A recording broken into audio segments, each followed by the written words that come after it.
भगवान श्री राम के मंदिर में प्राण प्रतिष्ठा कार्यक्रम हिंदू मन को छू लेने वाली घटना होगी। श्री राम के मंदिर में उनके दर्शन करने के लिए हर साल करोड़ों की संख्या में श्रद्धालु आएंगे, इससे कोई इंकार नहीं कर सकता। यह मंदिर एक ऐसी प्रतीक्षा और सब्र का फल है जो शायद हमारे दादा दादी या नाना नानी का सपना बनकर रह गई थी। आज हम वो पीढ़ी हैं जिसने अयोध्या में मंदिर का संघर्ष देखा। हम वो पीढ़ी हैं जिसने अपने जीवन काल में कोर्ट के अंदर श्री राम के अस्तित्व की लड़ाई देखी। लेकिन हम वही पीढ़ी बनेंगे जिसने अपने सामने श्री राम का मंदिर बनते देखा और अब उस मंदिर में राम लला की प्राण प्रतिष्ठा भी देखेंगे। आज प्रधानमंत्री नरेंद्र मोदी ने अपनी इस अनुभूति का जिक्र किया। उन्होंने अपने एक्स पोस्ट पर एक ट्वीट किया जिसमें उन्होंने 10 मिनट 50 सेकंड का अपना संबोधन देश को दिया, जिसमें उन्होंने राम काज में खुद के शामिल होने की अनुभूति का वर्णन किया। सियावर रामचंद्र की जय। मेरे प्यारे देशवासियों, राम राम। जीवन के कुछ क्षण ईश्वरीय आशीर्वाद की वजह से ही यथार्थ में बदलते हैं। आज हम सभी भारतीयों के लिए, दुनिया भर में फैले राम भक्तों के लिए ऐसा ही पवित्र अवसर है। हर तरफ प्रभु श्री राम की भक्ति का अद्भुत वातावरण, चारों दिशाओं में राम नाम की धुन, राम भजनों की अद्भुत सौंदर्य माधुरी। हर किसी को इंतजार है 22 जनवरी का, उस ऐतिहासिक पवित्र पल का। और अब अयोध्या में राम लला की प्राण प्रतिष्ठा में केवल 11 दिन ही बचे हैं। मेरा सौभाग्य है कि मुझे भी इस पुण्य अवसर का साक्षी बनने का अवसर मिल रहा है। ये मेरे लिए कल्पनातीत अनुभूतियों का समय है। मैं भावुक हूँ, भाव विह्वल हूँ। मैं पहली बार जीवन में इस तरह के मनोभाव से गुजर रहा हूँ। मैं एक अलग ही भाव भक्ति की अनुभूति कर रहा हूँ। मेरे अंतर मन की ये भाव यात्रा मेरे लिए अभिव्यक्ति का नहीं, अनुभूति का अवसर है। चाहते हुए भी मैं इसकी गहनता, व्यापकता और तीव्रता को शब्दों में बांध नहीं पा रहा हूँ। आप भी भली भांति मेरी स्थिति समझ सकते हैं। जिस स्वप्न को अनेकों पीढ़ियों ने वर्षों तक एक संकल्प की तरह अपने हृदय में जिया, मुझे उसकी सिद्धि के समय उपस्थित होने का सौभाग्य मिला है। प्रधानमंत्री ने अपने संबोधन की शुरुआत राम राम कहकर की और इसका अंत भी राम भक्ति में डूबकर 3 बार जय सिया राम कहकर किया। प्रधानमंत्री नरेंद्र मोदी 22 जनवरी को प्राण प्रतिष्ठा कार्यक्रम में यजमान की तरह मौजूद रहेंगे, यानी गर्भगृह में प्राण प्रतिष्ठा से जुड़े मुख्य कार्यों में वो मौजूद रहेंगे। यही वजह है कि उन्हें अगले 11 दिनों तक शास्त्रों के मुताबिक कुछ खास नियमों का पालन करना होगा। शास्त्रों में किसी देव प्रतिमा की प्राण प्रतिष्ठा एक लंबी प्रक्रिया है। प्राण प्रतिष्ठा को पार्थिव मूर्ति में ईश्वरीय चेतना के संचार का अनुष्ठान माना गया है। प्राण प्रतिष्ठा में यजमान के लिए शास्त्रों में खास नियम का पालन अनिवार्य है। इन नियमों का पालन प्राण प्रतिष्ठा कार्यक्रम से कई दिन पहले से करना होता है। यजमान होने की वजह से पीएम नरेंद्र मोदी आज से सभी नियमों का पालन कर रहे हैं। पीएम मोदी ब्रह्म मुहूर्त जागरण, साधना और सात्विक आहार जैसे नियमों का पालन कर रहे हैं। जैसा हमारे शास्त्रों में भी कहा गया है, हमें ईश्वर के यज्ञ के लिए, आराधना के लिए स्वयं में भी दैवीय चेतना जागृत करनी होती है। इसके लिए शास्त्रों में व्रत और कठोर नियम बताए गए हैं, जिन्हें प्राण प्रतिष्ठा से पहले पालन करना होता है।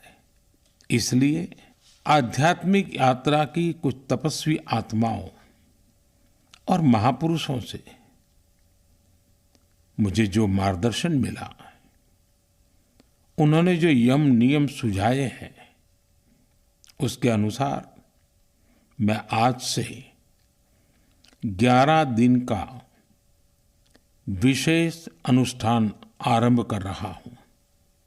इस पवित्र अवसर पर मैं परमात्मा के श्री चरणों में प्रार्थना करता हूं, ऋषियों मुनियों तपस्वियों का पुण्य स्मरण करता हूं और जनता जनार्दन जो ईश्वर का रूप है, उनसे प्रार्थना करता हूं कि आप मुझे आशीर्वाद दें ताकि मन से, वचन से, कर्म से मेरी तरफ से कोई कमी ना रहे।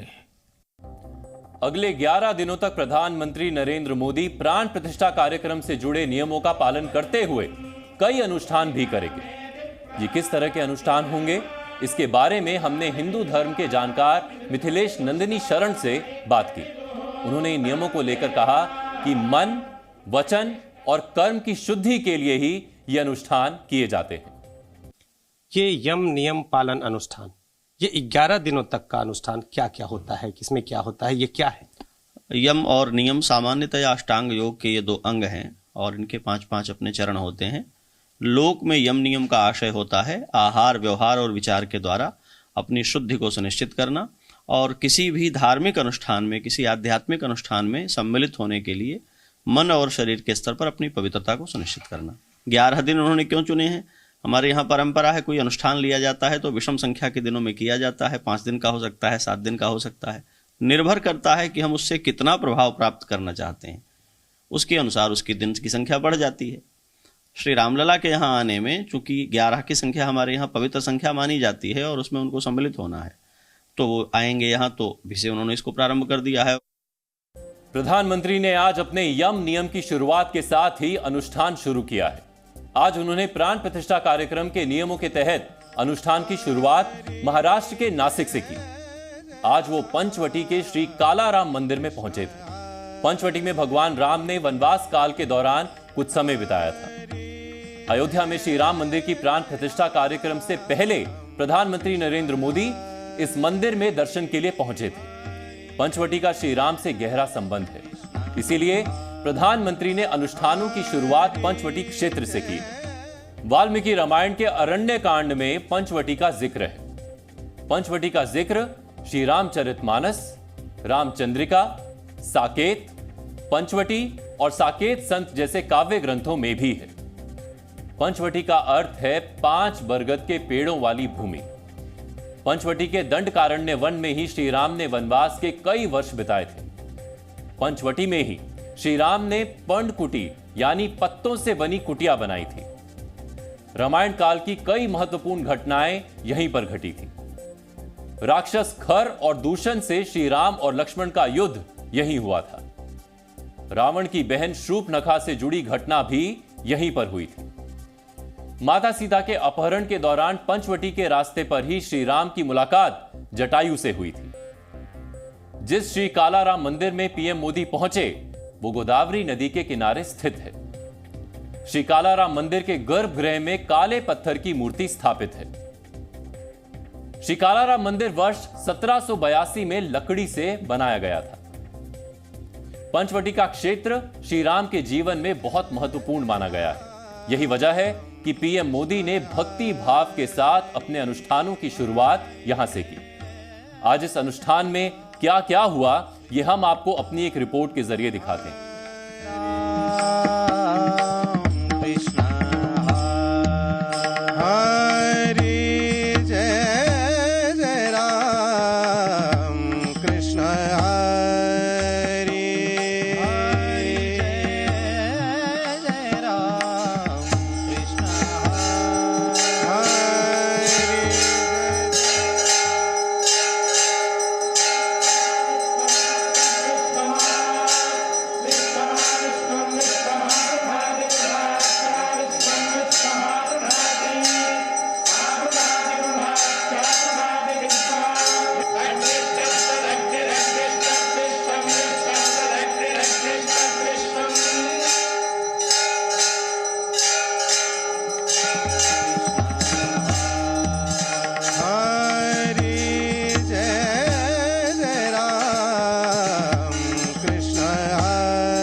Zee News.